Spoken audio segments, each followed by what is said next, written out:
96 Chevy truck here.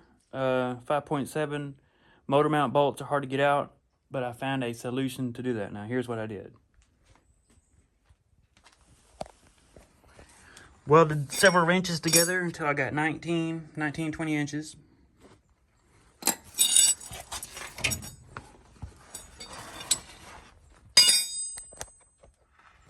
You go up through this hole in the cross member, right? Go up. Then you can reach that nut.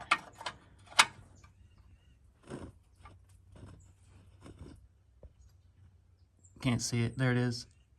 You don't even have to hold the wrench. Then you take a 15, right? Come up here and wrench away. There it is. Easy.